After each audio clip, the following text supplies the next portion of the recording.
Welcome back to my channel. I'm Frank Van Over. That did not work out at all. I'm actually at a park near my house that is usually pretty empty, and today is no exception. I am sheltering at home, but I wanted to do this video outdoors because I could show you a little bit more of the differences of the lenses outdoors than I could indoors.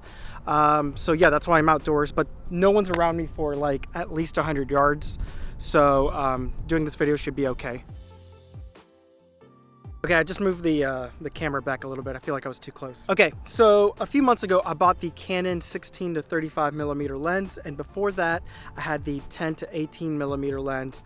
They're both wide-angle lenses that I use for my vlogs. Anyways, when I upgraded to this lens, I wanted to find a video on YouTube that kind of compared the two lenses, and I never found one. I found a lot of information on this lens and a lot of information for this lens. So I thought that today, since I have nothing better to do, I would talk about the differences and what I like about each lens and what I don't like about each lens. Before I get into it, I do want to say that there are a lot of videos for the specs of each lens. You can find out the weight and all the techie stuff in it. I'm not going to get into that. I just want to talk about the real world applications for both lenses. I just wanted to put that out there in case somebody wanted me to talk about like the lens weight and I don't know, crop sensors, and I don't even get half that stuff. So this is just going to be kind of comparing how these two function so you can make a decision about which one you want to buy. Before I get into each lens, I do want to say that I'm filming on the Canon 18-55mm lens. It's the kit lens that comes with all of them, with a Canon 80D. So other than that, just for comparison size difference, you can see that the 16-35mm is a lot bigger and a lot heavier than the 10-18, and that's just because there's more glass in here than in here. That's really all I wanted to say about it. Like I said, I don't want to talk too much about specs, so let's actually just flip these lenses out and I can start showing you real world applications. I'm gonna first do handheld, like vlogging, as if I was filming myself talking to the camera, and then I'll show you on a tripod kind of the zoom differences between the two lenses. All right, I'm gonna start with the 10-18mm. All right, so I am now going handheld on the 10-18mm, and I am all the way zoomed out. So I'm at the 10mm on the camera, on the lens. So the reason that I got this camera to begin with was because it is only $200 for a wide angle lens where you can see the whole kind of picture behind me as well as my body. You can kind of see even my upper body, which I like that a lot. I also got it because at 10mm, this is me all the way stretched out, and it gives you a good picture, but I can actually bring my arm in and hold it closer to me, which is a lot more comfortable than having my arm all the way out. So for me, it's a lot more comfortable because I'm only 5'4", and I only have so much range when I am talking into the camera. So for me, this is a lot easier to handle. So this is at 10mm. If I zoom in all the way with my arm all the way stretched out, I still get a pretty good picture, and you can still see the background behind me. So I love this lens for vlogging. The other cool thing is that if I bring this to 10mm and bring it closer to my face, I'm like 7 inches away from the camera. And the cool thing about that is that it's kind of more like secretive when you're out in public and vlogging, because sometimes it can be so kind of it's nerve-wracking. It's kind of scary. Not that it's scary, but you feel like people are judging you, and it takes a while to get over that.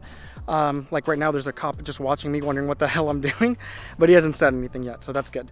Anyway, so it does become a little bit more secretive and a little bit like more in your personal space, because when you're all the way stretched out and you're talking, you know, sometimes you're bumping into people, or you're taking up more space than you should or need to, especially if you vlog at events like I do. It's a little bit less in your face, I guess. The thing that I don't like about this lens is that if I was talking into the camera and I'm walking and I'm talking to the lens here where I'm supposed to, right in the middle, instead of, looking at the screen all the time. But if I'm looking at the lens and I kind of start moving my hand a little out of place and I get to the edges, it starts warping my face. I look like a Picasso painting at the edges. And let me see if I can do a better job of illustrating that. Okay, so like if you look here, you can see my face, it's just starting to warp at the edge because it's a wide angle lens. It has kind of like a curve on the frame. So unless you're completely centered all the time, if you start, if you're zoomed out like this, it's pretty hard to get onto the edge.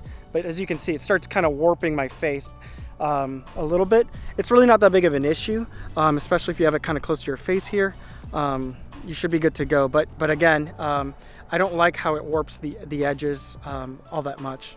Last thing that I want to say about this lens when you're vlogging is that it has the STM motor in it for the autofocus, so while it's tracking my face, it is silently doing that. So while you're talking into the camera, you don't hear all this crackle, which I will show you on the other lens. Okay, so I'm gonna move to the 16-35 now. So I am now handheld with the 16-35, and I can automatically tell the weight difference. It is so much heavier to vlog with this thing. Okay, so let's talk about it. Okay, so I am all the way zoomed out at the 16 millimeters, and I am fully stretched with my arm. So for me to vlog, I do have to have my arm completely extended, and you can see my face and just barely a little bit under my neck. Where with the 10-18, you could even see kind of my chest almost. This is it at 35 millimeters. Don't vlog like this. Like I said, I have to be completely stretched out, and also when I do that, you can see there's a lot of shake happening, but that's just because it's such a heavy lens and I'm having to be so zoomed out. Sometimes what I will do is hold the lens itself and then be even further out, and it doesn't weigh quite as much. But it's still kind of a heavy beast to be vlogging with. Now, I'm a very, very, very small creator, so YouTube does not encode my videos at their highest rate when I upload. Like a David Dobrik or a Casey Neistat will, when they vlog, their videos get put with very, very high quality.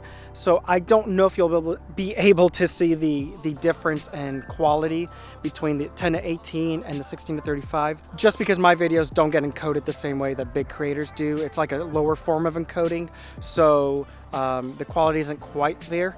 So I don't know if you'll be able to see the difference in picture image between this lens and the other lens. So I'm hoping that you can, but when I am inside of Premiere, the image quality is so much better with this lens. Now, while the image is a lot better in my opinion, I don't know if it's that much better. For example, this lens costs like $700 or $800 more than the 10-18, meaning that this is a $1,000 lens buying it used. So for $800 more, the picture quality doesn't get that much better. It sounds like there's a lot of negatives, like it's heavy, it costs a lot more, and the image quality isn't that much better. There's also one more thing that I wanted to talk about that's kind of a negative about this lens, and that is in the autofocus. So let me show you guys something. Okay, so the autofocus on this lens is pretty loud. Well, the 10-18 is completely silent. This one makes a little bit of noise. You can't tell so much when you're vlogging and you have the camera face towards you, but if I go from something that's close to me right here to something kind of far away, it makes a lot of noise. Now, I do have a microphone on right now, so it may not come out quite as loud, but it makes this crackly kind of noise. Let me see if it'll do it.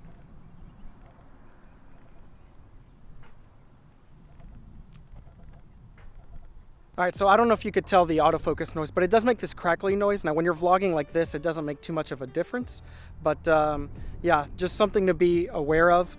If you're gonna have realistic noise when you're filming some B-roll, you may hear that autofocus. So the way to kind of battle against that is you could just go manual focus and film your B-roll that way. Like I said, when you're filming your face like this, the autofocus isn't moving that much. Okay, I'm on the 10-18 millimeter. Just based on the handheld zoom that I just showed you guys, I think you kind of are gonna know what to expect here in a second, but let me show you the zoom difference between the two lenses. I'm not gonna move the tripod at all. I'm just gonna switch out the lenses and you can see it at the 10 millimeters to 18 and then the 16 to 35.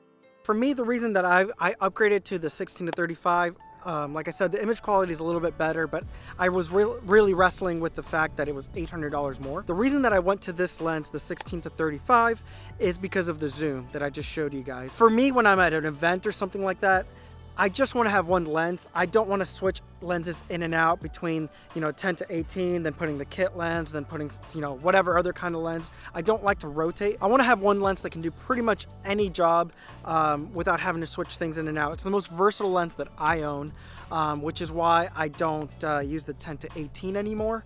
I do highly recommend the 10 to 18 if you're getting started with vlogs, because it is so much cheaper and you can get all your reps in. And eventually, if you really enjoy vlogging and all those kinds of things, you can move on to getting, you know, like a 16 to 35, which is kind of the standard lens for vlogging. But like I said, this is a lot more versatile of a lens, but the 10 to 18, I did a lot of vlogs with just that lens. So like I said, I love both lenses. It's just this one can do a little bit more for me. Other than that, if you have any questions, write them down in the comments. I'll do another video. If it's a short question, I can just write down the answers below. Like I said earlier, I didn't want to get too technical. I just wanted to let you guys know kind of the real world applications to these two lenses, because I never saw them put together. Other than that, thank you so much for watching. Stay safe out there, and I'll see you guys next time. Bye.